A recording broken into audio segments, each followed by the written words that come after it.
Madame, mademoiselle, messieurs, bonsoir. Bienvenue dans cette émission L'heure de vérité de France Soir. Vous savez, à l'heure actuelle, rares sont les artistes qui osent parler à la télévision, qui osent sortir de cette omerta et de ce silence de cathédrale. Il y en a un qui a osé venir, qui a osé s'exprimer sur notre plateau, c'est Francis Lalanne. C'est un chanteur engagé, c'est un chanteur militant, c'est un chanteur qui ose défendre véritablement ses opinions politiques et ses convictions publiquement. Francis Lalanne est aujourd'hui notre invité. Au-delà de l'artiste, c'est un vrai intellectuel, comme l'attestent du reste ses études poussées en lettres modernes. Francis Lalanne, bonjour. Pourquoi avez-vous choisi en exclusivité de vous adresser à France Soir à travers notamment cette tribune et cette interview que vous accordez aujourd'hui? Il y a eu un mensonge de l'État. Et ce mensonge de l'État a débouché aujourd'hui sur des conditions de gestion de la crise qui sont plus que contestables. Et qui, il appartiendrait à une enquête parlementaire impartiale de le démontrer, ont mis en danger la vie des Françaises et des Français. Le mensonge a mis en danger la vie des Françaises et des Français. Le fait d'empêcher aujourd'hui des praticiens de prescrire certains médicaments ont coûté la vie à des Françaises et des Français. Ce gouvernement, je le dis, et je n'ai pas peur de le dire, a du sang sur les mains. Il a du sang de Françaises et de Français sur les mains. Et pour le démontrer, moi je veux bien qu'on me démontre que j'ai tort, mais il faut que les institutions de la République puissent aujourd'hui engager des enquêtes indispensables afin de démontrer le bien fondé de la politique qui a été menée, les erreurs qui ont été commises, voire intentionnellement pour servir des intérêts particuliers. Ce qui s'est passé là, dans les dernières années, dans notre pays, au niveau de la gouvernance, est intolérable. C'est une remise en question totale des valeurs de la République. C'est le fait du prince. On est dans un pouvoir arbitraire et qui, avec la toute-puissance de sa subjectivité, en utilisant son mandat, va nous dire ce qui est bien, ce qui est mal, ce qui est bon, ce qui n'est pas bon, et qui va en plus se manifester de manière répressive. C'est-à-dire, aujourd'hui, tous les gens qui ont eu une voix divergente et des gens très haut niveau de compétences qui se sont exprimés aujourd'hui ont été persécutés par eux. Donc on a bien en face de nous un pouvoir totalitaire qui ne respecte plus le droit républicain, qui est en train de s'emparer insidieusement du pouvoir sans que les Français s'en aperçoivent parce qu'on agite le spectre de l'urgence sanitaire et ça n'est plus acceptable. Et c'est pour ça que moi, maintenant, j'ai lancé une pétition sur change.org demandant aux Français qui sont d'accord avec moi de me rejoindre pour demander la destitution du président de la République. Vous savez, la France a besoin d'aimer ses institutions, la France a besoin de croire en ses institutions, de croire en l'honnêteté des gens qui la dirige. Aujourd'hui, ça n'est plus possible. Il y a eu trop de mensonges. Et d'ailleurs, si vous permettez, c'est ce mensonge qui aujourd'hui doit fournir aux députés de la République et aux sénateurs de la République un moyen de faire appliquer l'article 68. Vous vous exposez quand même terriblement. Est-ce que vous n'avez pas peur d'un certain pouvoir répressif, coercitif, de certaines mesures qui pourraient s'exercer contre vous, puisque vous appelez carrément à la destitution du chef de l'État? Ça, c'est ma première question. Et puis la seconde, je suis quand même très étonné par le fait qu'aujourd'hui, il y a une forme de démission quand même aujourd'hui de tous les artistes que vous représentez ici sur ce plateau de France Soir, le défi de la vérité. Les artistes ne montent pas au créneau. Les artistes même montent un mur, le mur des 200. Alors, on ne sait pas comment on peut qualifier ce mur, si vous voulez. Je n'oserais pas le qualifier outrageusement, mais on imagine le terme que je vais employer. Les 200 qui aujourd'hui disent non, aujourd'hui il faut souscrire à cette politique du gouvernement. Vous dites quoi par rapport à ça? Il y a deux questions. Je vais répondre à la première sur la peur. La peur n'efface pas le danger. La peur est la cause de tous les maux que nous subissons. Si aujourd'hui le gouvernement se conduit comme il se conduit et dans le monde entier, si les gouvernements se conduisent ainsi, c'est parce qu'ils ont réussi à créer la peur. Une peur sincère chez les gens qui, au nom de cette peur, finalement, se font manipuler, hélas, et de bonne foi, par les gouvernements qui sont en train de les entraîner vers une forme mondialisée de la dictature. Vous savez, c'est le problème du néolibéralisme, vous savez, qui empoisonne le monde en ce moment, justement parce que le capitalisme est en train de mourir et qu'on veut le maintenir en survie artificielle. C'est quoi le problème du néolibéral, de ceux qui nous gouvernent actuellement? C'est, en gros, ça se résume en trois, avec le Covid en 3, sans le Covid en 2. 1. Je ne sais pas gérer. D'accord? Donc, je privatise. Je ne sais pas produire. D'accord? Donc, j'importe. Je délocalise aussi. J'importe. Entre 70 et 80% de ce que consomme la France en ce moment, c'est de l'importation. Donc on se met à la merci des gens qui nous vendent. Parce qu'on ne sait. Moi, je suis libéral, moi je ne sais pas produire, donc c'est pas grave, j'importe. Je ne sais pas gérer. Donc finalement, je ne sais pas gérer, je vais privatiser, vendre les biens de la France, prendre un peu d'argent, etc. Et aujourd'hui, l'histoire du Covid, c'est la même chose. Et le troisième point? Je ne sais pas soigner, donc j'enferme tous les gens chez eux pour qu'ils puissent plus sortir, qu'ils viennent pas m'emmerder, et que j'ai pris une mesure spectaculaire pour dire que voilà, j'ai géré. Comme je ne sais pas gérer, comme je ne sais pas soigner, j'enferme les gens chez eux. Eh bien, ça n'est pas acceptable. C'est pas comme ça qu'on enraye une épidémie. Vous me dites pourquoi les artistes se révoltent pas. Bon, d'abord, je connais des artistes qui ont agi. J'en connais. Ils sont pas nombreux, mais j'en connais. D'accord ? Moi, aujourd'hui, vous me dites que je représente les artistes. Je vous réponds, cher Richard, non. Je ne représente pas les artistes. Je suis un artiste. Et je suis un citoyen français. Et je représente Francis Lalanne. Un simple citoyen français, sans importance. Mais simplement un simple citoyen français, comme tous les autres simples citoyens français qui pensent qu'on ne peut rien faire, qu'on ne peut pas réagir. Leur dire simplement, en m'exposant, oui, je m'expose, face à un gouvernement scélérat, oui, je m'expose. Mais je le fais pour leur montrer, parce que je pense que c'est mon devoir, qu'il ne faut pas avoir peur. Mais vous ne pensez pas, à contrario, qu'il faut quand même aujourd'hui fédérer? On voit beaucoup de gens de façon isolée qui viennent, qui partent un peu, je dirais, à l'aventure, qui partent en éclaireur, qui vont se faire zigouiller tôt ou tard. Est-ce que vous ne pensez pas qu'il faut créer une force commune derrière? Alors, et qu'il y a un rôle politique pratiquement?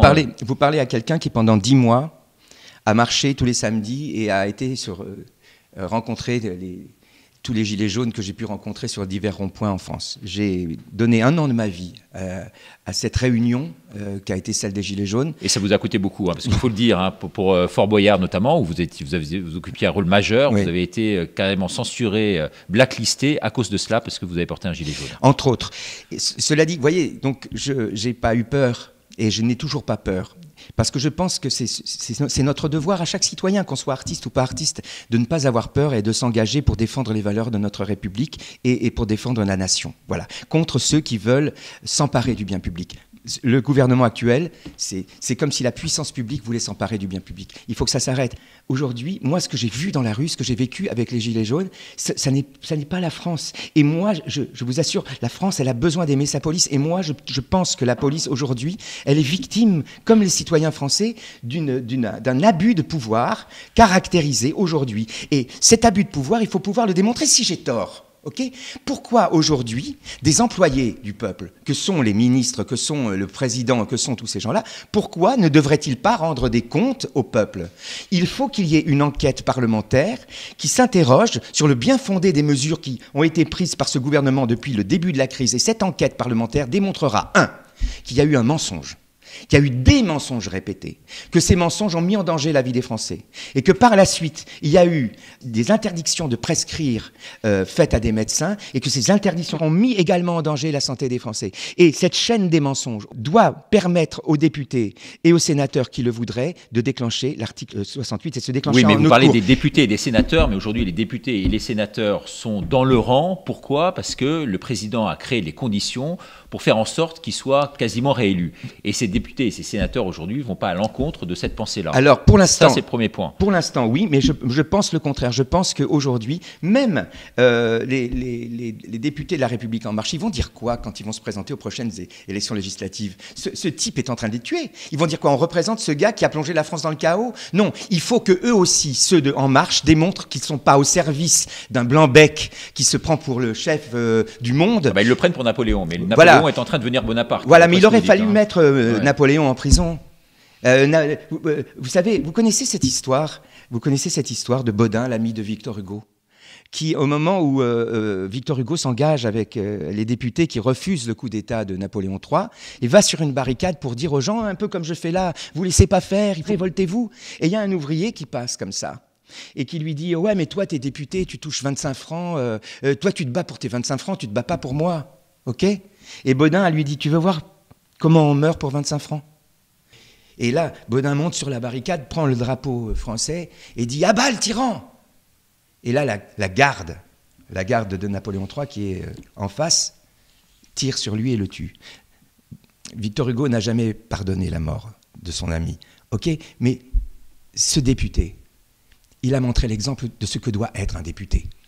D'après vous, il faut se sacrifier aujourd'hui véritablement? Aujourd'hui, un député à l'Assemblée nationale, qu'il soit de la majorité ou pas de la majorité, doit constater que les valeurs de la République sont mises à mal par quelqu'un qui veut régner comme un tyran, et par loyauté envers les électeurs qui sont aujourd'hui des députés, ils doivent aller dans le sens des députés qui se lèveront pour réclamer que les deux assemblées se constituent en haute cour et pour mettre en place les mesures autorisées par la Constitution au terme de l'article 68.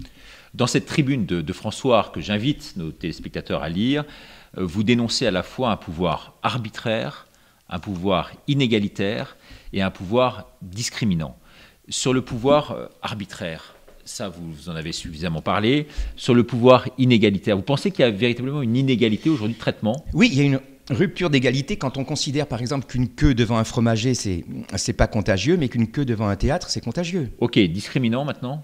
C'est discriminatoire aujourd'hui de décréter par exemple que les restaurateurs n'ont pas le droit de travailler, mais que par exemple M. Arnaud a le droit d'organiser un concert aux Galeries Lafayette. Donc aujourd'hui, on est vraiment dans une situation de non-droit, une situation sans retour. On n'est plus dans un état de droit. L'état de droit, c'est l'État qui respecte son droit. L'État fait le droit et l'État doit respecter le droit qu'il fait. Si l'État ne respecte plus le droit qu'il fait, nous ne sommes plus dans un état de droit. Si les pouvoirs ne sont pas séparés, s'ils sont confondus par une même personne, eh bien, on n'est plus en République. Si on porte atteinte à la liberté, aux libertés fondamentales, si on porte atteinte, comme ils veulent le faire maintenant, à la propriété, si on porte atteinte à la sûreté en demandant à la police de tirer sur les gens qu'ils doivent protéger, okay, on n'est plus dans la République. Et donc, le peuple doit exercer son droit et son devoir constitutionnel de résistance à l'oppression. On n'est plus dans un état de droit, on est dans un état oppressif, totalitaire, géré par des gens qui aujourd'hui font œuvre de tyrannie. C'est vrai que les restaurants, les clubs, les bars, les théâtres, les concerts, les cinés, tout ça représente une masse, je crois, de près de 600 000 personnes. 600 000 personnes sont touchées aujourd'hui par ça en France, perdent leur emploi, n'ont plus rien quasiment pour vivre, dans une situation de détresse incroyable. Je lisais les chiffres du seuil de pauvreté, là on est monté au-dessus des 10% en France. C'est vrai qu'on ne peut pas continuer comme ça décemment, et pourtant le peuple accepte. Le soir à 18h, tout le monde est chez soi. Non, je pense que le peuple, pour l'instant, les gens sont comment dire, ils sont en train de prendre conscience de ce qui se passe. Ils sont sidérés avant tout. Il y a une sidération, et vous savez, on n'est pas... Une acceptation aussi. Je pense pas. Moi, je pense qu'il y a plus une peur. Il y a une peur de ce virus qui a été créé aussi par le monde médiatique, qui travaille pour le compte des gens qui ont mis ce monsieur au pouvoir. Il y a une peur sincère, il y a une loyauté aussi, un sens de la fraternité et de la solidarité. C'est ça qui est pervers, c'est qu'on utilise un sentiment fraternel pour dresser les gens les uns contre les autres. C'est une grande, grande perversité. Mais vous savez, c'est faire peur aux gens. Si on crée vraiment la peur, cette peur, c'est pas... Les gens, ils n'ont pas simplement peur pour eux. Ils ont aussi peur pour les autres. D'ailleurs, c'est ce sentiment, on culpabilise les gens avec ça. On leur dit, vous êtes des égoïstes, vous pensez qu'à vous, et vous mettez en danger la vie des autres. C'est-à-dire, avec cet ennemi invisible qui peut transformer votre meilleur ami en tueur, etc., on arrive finalement à culpabiliser les gens. Les gens, ils sont dans l'altérité, ils sont dans la fraternité. Vous savez, là, je parle en tant qu'artiste et plus en tant que citoyen. Ce que nous faisons, nous les artistes, c'est que nous faisons la fête, c'est-à-dire nous organisons des fêtes. Une représentation, c'est une fête. C'est un festin d'amis, comme dirait Jim Morrison, c'est une rencontre heureuse dans la société où on va ensemble vivre un moment de joie. D'accord ? Si vous portez atteinte à cette joie, si vous portez atteinte à cette fête, si vous la montrez du doigt comme étant toxique, vous portez atteinte à la fraternité. Vous portez atteinte aux moyens que les gens ont trouvés pour être heureux ensemble. Et là, vous allez mettre les gens sous cloche, les enfermer chez eux, les empêcher de faire la fête. Vous allez en faire quoi des gens ? C'est quoi la vie ? C'est s'enfermer dans une prison alors qu'on n'a rien fait, c'est ne plus rencontrer l'autre, c'est ne plus partager des moments heureux avec les autres. Au nom de quoi ? Au nom de quoi ? Voilà, aujourd'hui j'ai envie de dire, moi pendant un an, j'ai marché dans la rue. J'ai essuyé des tirs de LBD, de gaz lacrymogène, de grenades, des encerclements. J'ai vu des policiers malheureux. J'ai vu aussi des milices. Il y a des milices dans les rues privées qui tabassent les gens, qui ne font pas partie de la police. Et d'ailleurs, on ne parle pas de ces milices. Et les 3/4 des violences dites policières qui ont été commises sur les gens sont commises par ces milices, exactement comme l'a fait M. Benalla dans l'impunité générale et totale. Eh bien, j'ai vécu pendant un an une volonté de se mobiliser en allant dans la rue. Et ça s'est soldé par un échec, il faut bien le dire, qui m'a profondément affecté. Aujourd'hui, je revois mes amis, mes camarades gilets jaunes, on reparle de tout ça et on se dit comment... C'est une sorte de relance de cet échec, d'après vous? C'est une remontée à la surface de toutes ces émotions que vous avez eues dans le passé et qui ont été assouvies? Dans ma dernière conversation et dans ma dernière réunion avec les amis avec qui j'ai été dans la rue pendant un an, avec un gilet jaune, on s'est dit voilà, on a marché pendant un an en criant « Macron démission ». À bien des égards, on pouvait nous rétorquer que cela n'était pas de droit, que cela constituait un trouble à l'ordre public. Et effectivement, si on suit les textes de notre Constitution... On respecte la démocratie. On pouvait effectivement nous accuser de cela. Il y avait donc quelque chose dans ce que nous avons fait de sincère et peut-être de pas assez abouti sur le plan de la réflexion politique. Et c'est là-dessus qu'on a perdu le combat. Et aujourd'hui, je me dis, restons qui nous sommes, continuons à demander ce que nous voulons, c'est-à-dire la fin de ce gouvernement scélérat. Macron ne démissionnera pas. Il est là pour s'enrichir, pour faire basculer le monde dans la tyrannie et dans un pouvoir totalitaire. Il est aux ordres de je ne sais pas qui, en tout cas peut-être simplement de lui-même, ou de sa folie, ou de sa mégalomanie. Cela dit, et les gens qui l'entourent sont ses complices. Donc on va vous dire que dans tous les pays européens, c'est quasiment la même chose. Écoutez, on va vous dire ça, même si c'est pas... On me dira ça, et alors? So what? Excusez-moi, mais la France n'est pas le mouton de Panurge. Hein. La France a toujours montré l'exemple, a montré la voie. Aujourd'hui, c'est tellement confortable pour les gouvernements.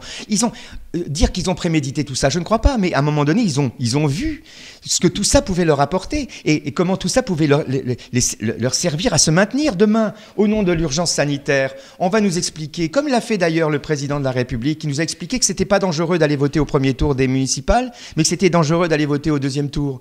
Demain, il va nous dire au nom de l'urgence sanitaire, on doit reporter les élections présidentielles, je vais rester encore un peu au gouvernement. Tout est possible. Si on est dans le droit subjectif, si on est dans une vision du droit qui est subjective et pas objective, donc si on n'est pas dans le droit posé, dans le droit applicable, dans le droit objectif, on est dans la tyrannie. Et c'est ce qui est en train de se passer. Aujourd'hui, comment faire pour s'en sortir?